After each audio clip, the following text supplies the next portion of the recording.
প্রথমবারের মতো আমি আমার ওয়াইফকে নিয়ে কোথাও বেড়াতে যাচ্ছি। তো এবার আমাদের ট্যুরটা হচ্ছে রাঙামাটি, সাথে আমার কয়েকটি ছোট ভাইও যাচ্ছে এলাকার। আমরা যাচ্ছি গ্রিনস ট্রাভেলস গ্রুপের সাথে, অত্যন্ত ভালো একটি গ্রুপ।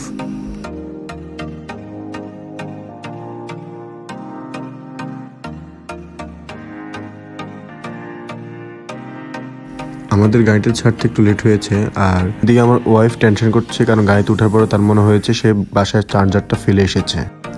গাড়িতে ওঠার পরে সবাই সবার মতো ব্যস্ত, কেউ মোবাইল টিপাচ্ছে, কেউ আড্ডা দিচ্ছে।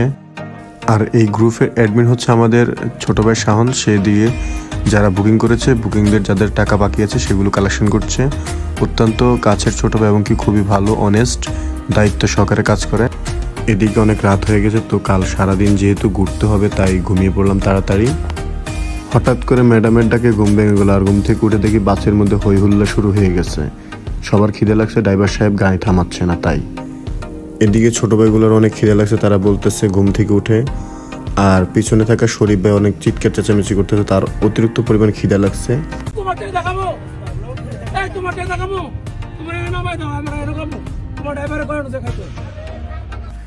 বাসে অনেক হইচই হওয়ার পরে অবশেষে ড্রাইভার সাহেব প্রায় 20 মিনিট চালানোর পরে একটি হোটেলে আমাদেরকে দাঁড় করা এবং কি আমাদের 30 মিনিটের জন্য সময় দিয়েছে।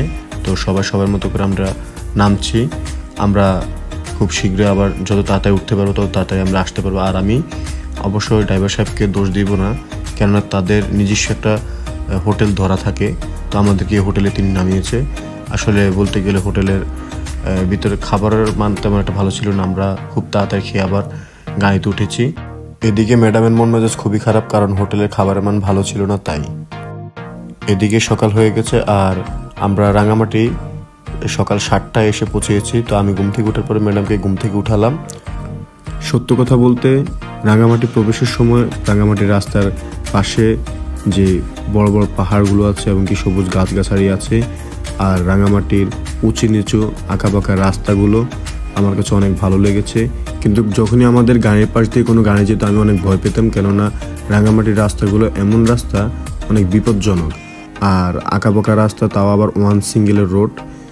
এক গাড়ি আসলে আরেক গাড়ি ওভারটেক করতে যে স্পিডে যায় তা অনেক ভয় লাগার মতোই। তো আপনারা এই মুহূর্তে যে রাস্তাটা দেখছেন, এই রাস্তা দিয়ে আমাদের গাড়ি উঠতে কিন্তু গাড়ির ইঞ্জিনের অবস্থা খারাপ হয়ে যাচ্ছে।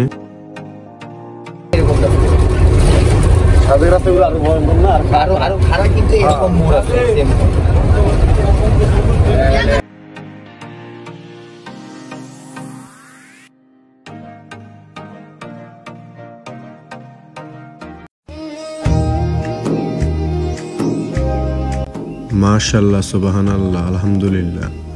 চোখ যতদূর পর্যন্ত যাচ্ছে চোখের পলক ফালানো যাচ্ছে না, এত সুন্দর প্রাকৃতিক সৌন্দর্য উপভোগ করছি। আসলে আমরা ভ্রমণ না করলে বুঝতেই পারতাম না, জানতেই পারতাম না যে আল্লাহর সৃষ্টি কতই না সুন্দর। চারিদিকে প্রাকৃতিক সৌন্দর্য দেখতে দেখতে আমরা অবশেষে আমাদের গন্তব্যস্থানে চলে এসেছি। এখন আমরা ট্রলারে উঠবো।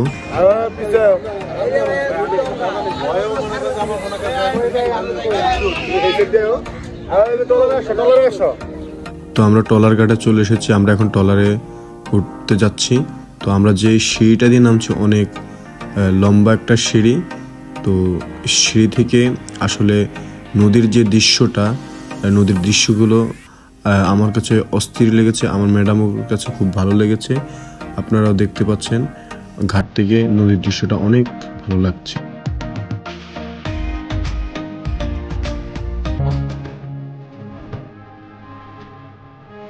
আমরা এখান থেকে ট্রলার করে সোজা আমরা যাবো আমরা রিসোর্টে। আমরা যে রিসোর্ট বুক করেছি সেই রিসোর্টে গিয়ে আমরা সকালের নাস্তাটা সারবো এবং কি আমরা সবাই ফ্রেশ হব।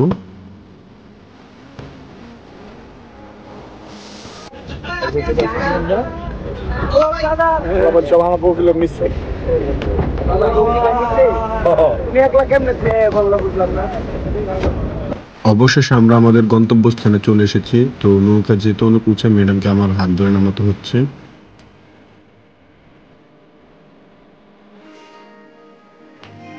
তো সবাই খেতে চলে গেছে, এদিকে ম্যাডাম ফ্রেশ হচ্ছে, তার জন্য আমি অপেক্ষা করছি, ধন্যা দুলছি। পরিবেশটা আমার কাছে অনেক ভালো লাগছে। নর্মালি হালকার মধ্যে খেজুরি দিয়ে সকালের নাস্তাটা ভালোই লেগেছে আমার কাছে। সঠিক পেমেন্ট খায়া একবার ছাপা ছাপা করে লাইছে রে।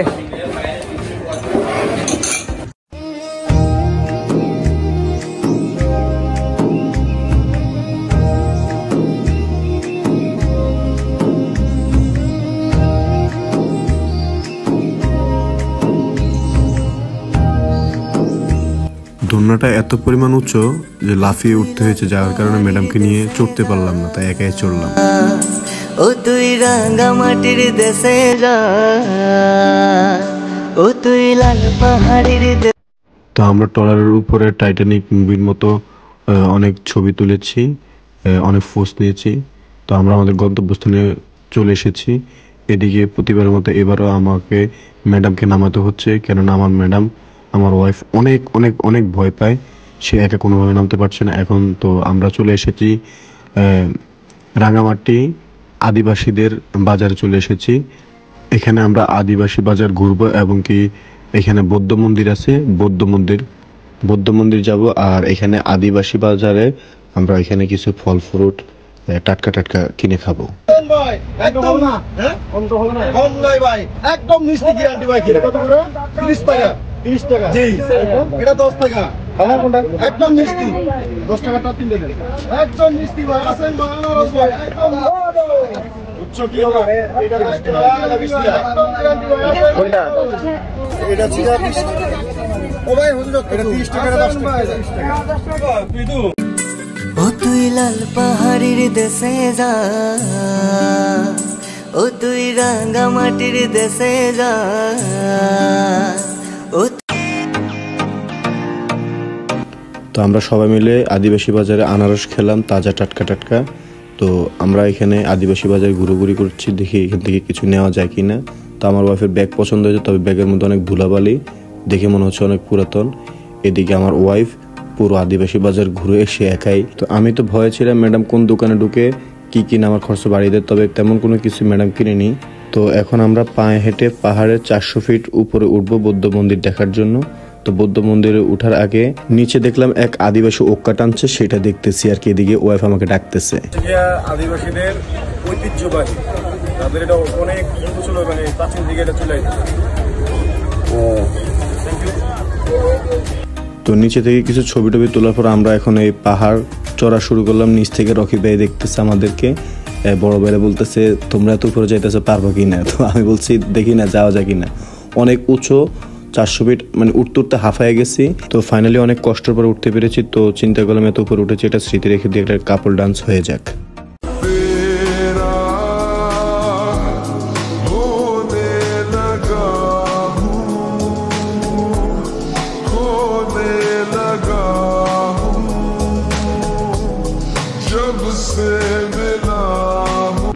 অবস্থা খুবই কেরাসিন।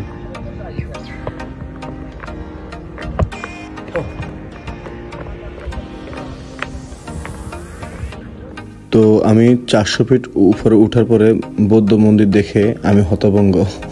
এখানে একটা মূর্তি দাঁড়িয়ে আছে আর আমার বউ এখানে দৌড়ে যাচ্ছে এটার সাথে ছবি তোলার জন্য। তো আমি যে 400 ফিট উপরে উঠলাম এত কষ্ট করে, তো আমার কষ্টটা পুরোটাই ব্যর্থ হলো। যাক, এসেছি যেহেতু, তো আমি আমার ওয়াইফকে এখানে কয়টা ছবি তুলে দিচ্ছি। তো আমাদের এখানে আদিবাসী বাজার ও বৌদ্ধ মন্দির ঘোরা শেষ। এখন আমরা ট্রলারে আছি, আমরা এখন যাবো ঝর্ণায়। ঝর্ণায় পানি আছে কিনা জানি না। তো আমাদের সাথে পাহাড়ের উপরে ছোট ভাইগুলো উঠেছে, ওদেরকে জিজ্ঞেস করলাম তোমাদের অনুভূতি কেমন, কেমন লাগছে তোমাদের। ছোট ভাই নিদুল, শুভ, রবিউল, সাগর, ওরা সবাই ক্লান্ত এবং কি আমাদের ক্যামেরাম্যান মাহফুজও ক্লান্ত। 400 ফিট উপর থেকে উঠে এসেছে। এখন আমরা ট্রলার চলতে চলতে চলে এসেছি আমাদের সেই কাঙ্ক্ষিত স্থান ঝর্ণাতে চলে এসেছি। তো প্রতিবারের মতো এবারও আমার ওয়াইফকে আমাকে নামাতে হচ্ছে, কেননা সে নামতে অনেক ভয় পায়, সেটা আপনাদেরকে আরও আগে বলেছি। তো ঝর্ণার দিকে যাওয়ার যে রাস্তাটা, এটা এত পরিমাণ খারাপ, এখান থেকে যদি কোনোভাবে আপনার পা স্লিপ করে তবে আপনি নিচে পড়ে যাবেন। তো অনেক সতর্কতার সাথে যেতে হচ্ছে। তো যাই হোক, কষ্ট করে অনেক কষ্টের পর আমরা ঝর্ণা পর্যন্ত পৌঁছাতে সক্ষম হয়েছি।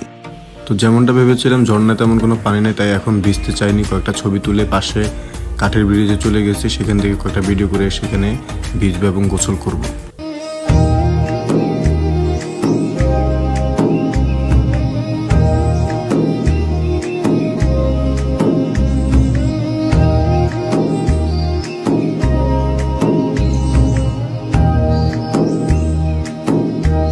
কাঠের ব্রিজ ঘোরার পর এখন চলে আসলাম ঝর্ণায় একটু গোসল করার জন্য। ঝর্ণার পানিতে খুব বাজে দুর্গন্ধ, তাই এখানে গোসল না করে নদীতে গিয়ে গোসল করলাম।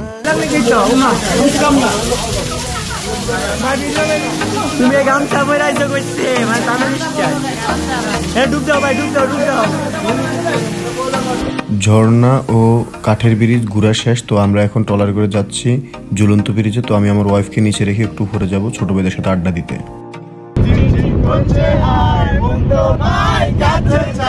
আমরা দুজন দুজনারই প্রেমের দুনিয়া ছুঁয়ে দিলে হায় আমার নিজে হয়ে যায়, ছুঁয়ে দিলে হায় আমার নিজে হয়ে যায়। তো এখন আমরা ঝুলন্ত ব্রিজে চলে এসেছি। ঝুলন্ত ব্রিজে একটু ঘোরাঘুরি করবো আর আমরা একটু রোমান্টিক সিন নিব স্মৃতি হিসাবে। তারপর আমরা এখান থেকে পোলো পার্কে চলে যাব।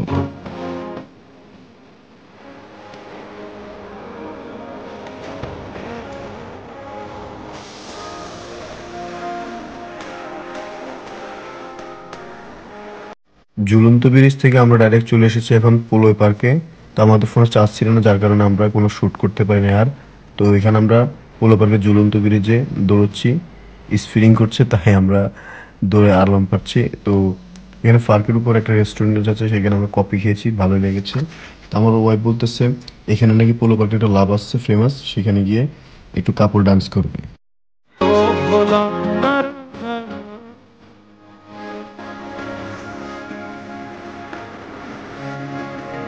পোলো পার্কে এসে আমরা আমাদের ফোনগুলো চার্জ দিয়েছি ঝুলন্ত ব্রিজের এখানে, আমাদের ফোন বন্ধ হয়ে গেছে, যার কারণে আমরা অনেকগুলো শট নিতে পারিনি। তো আমরা সবাই এখন আবার আমাদের গন্তব্যস্থান বাড়িতে চলে যাচ্ছি। তো আজকের মতো আমাদের ব্লগ এখানে শেষ। সবাই ভালো থাকবেন, সুস্থ থাকবেন, খোদা হাফেজ।